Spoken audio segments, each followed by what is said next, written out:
Yo, what's going on YouTube? Welcome back to another session of Breakout 101.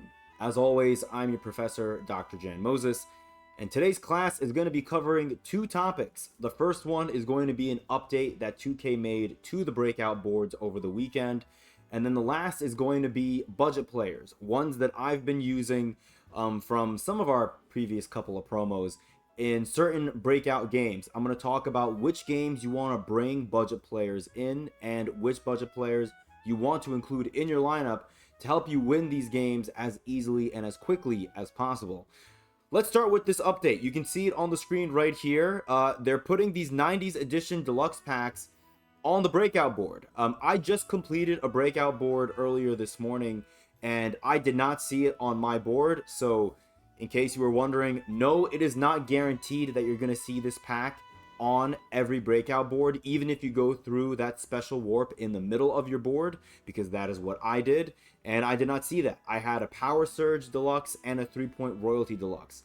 Now, I'm going to be working towards completing another breakout board. If I can get it done today and I see the pack on my board, then you guys will see a video that'll either come out later on today. I'm recording this on Sunday the 22nd, or you'll see it on Monday the 23rd. If not, then you won't. But at least we know that it is a possible pack that you can see, a possible reward that you can see on the breakout board. You're probably going to have similar odds of seeing that pack as you would to seeing the Full Throttle Deluxe. So, and in case you were wondering, the deluxe pack for the 90s edition is pretty nice because it's only diamonds and up. Now, I would just say be prepared if you get that pack to get Kenny Anderson. I feel like Kenny Anderson is going to have the highest odds of coming out of that deluxe pack, which would kind of suck, but you can't really complain about getting a free diamond in this game. So if you see that pack on your board, do whatever you can in your power to get that pack.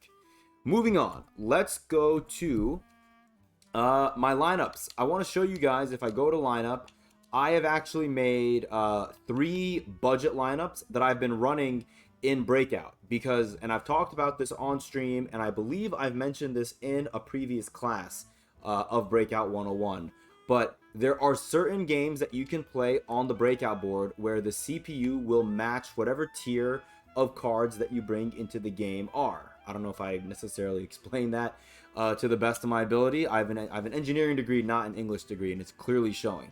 So for example, this game right here, it says full lineup, era current, and then the opponent's the 2025 Utah Jazz. So no matter who you bring into this game, you're going to play against the 2025 Utah Jazz lineup. We don't really care about that when it comes to bringing in budget players. I would say bring in your best players unless you're trying to mess around with some other cards that are not on your God Squad.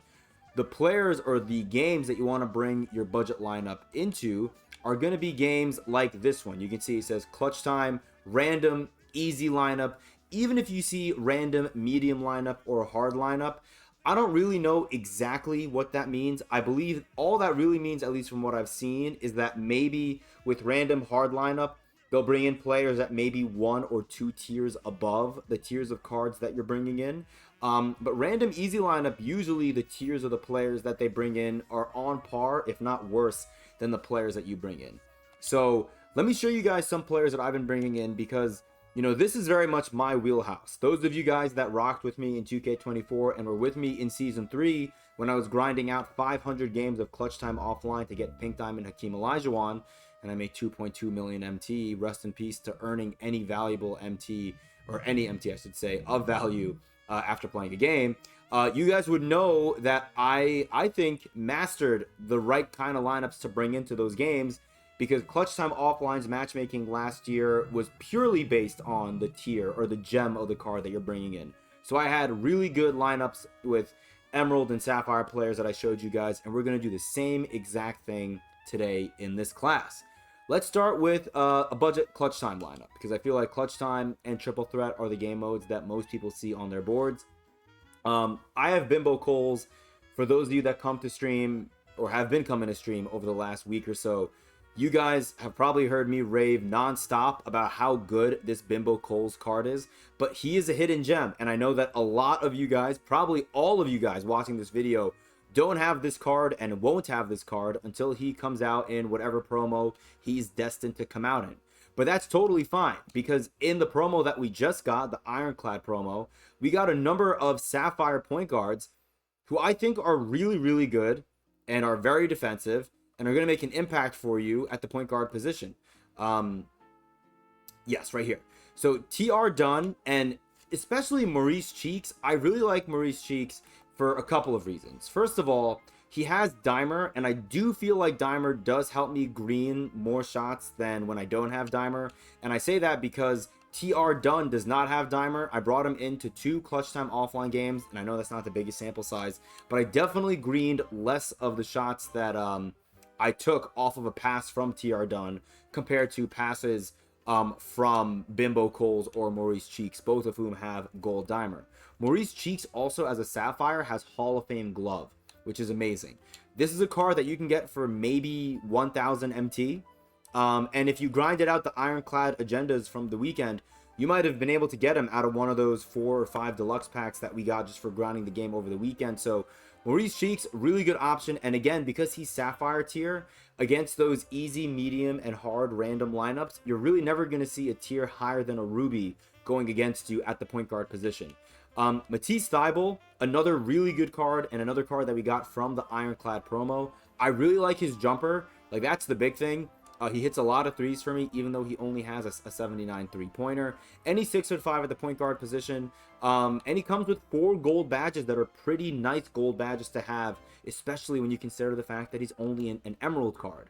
Now, another option you could bring in place of Matisse Thybulle is actually a card that I bring in as my shooting guard, I guess, technically, in Triple Threat Offline.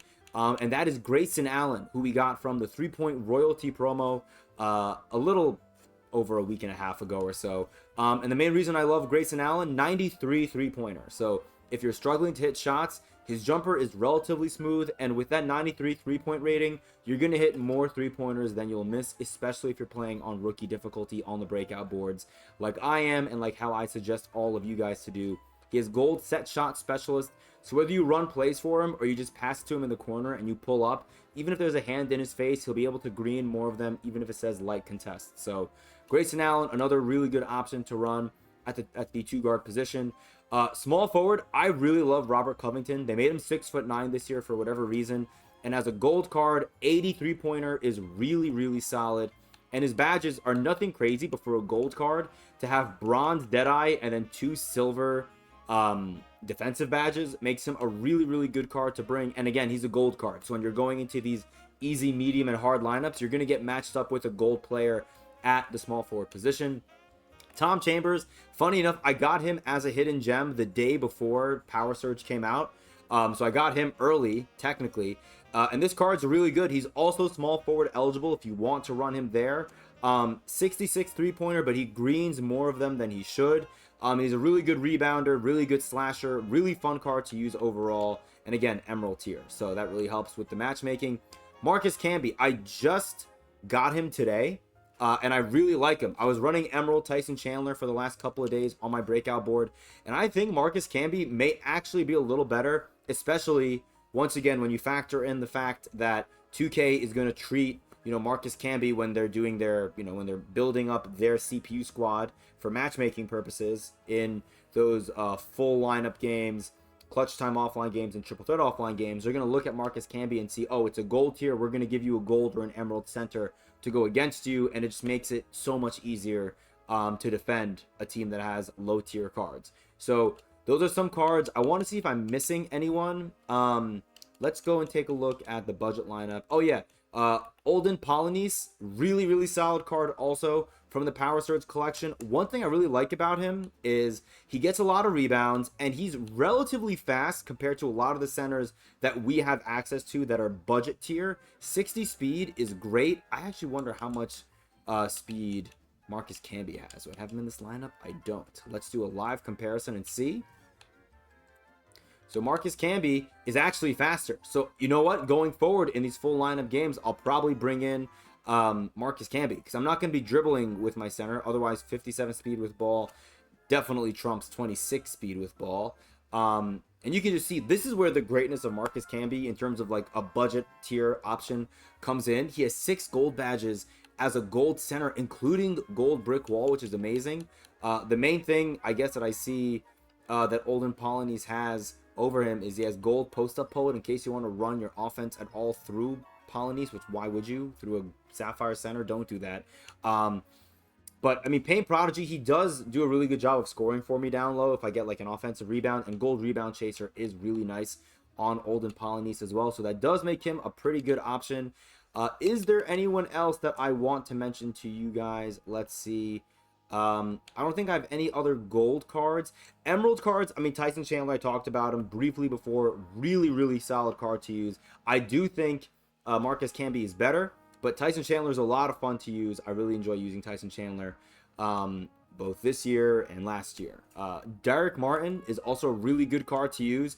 Really nice badges, 9 gold badges as an emerald. He is short and his jumper is a little funky, but he does get plenty of blow-by animations, which is really nice. And he's really fast. He has, 90 speed, which is awesome. The main reason I love Bimbo Coles, for the record, is he gets great blow-by animations and he has 91 speed as a Sapphire, which is great. I don't know if I have any other cards that I would recommend to you guys. I want to say I don't. In the Ruby tier, I mean, if you want to bring in Ruby cards, Tracy Murray is a lot of fun to use.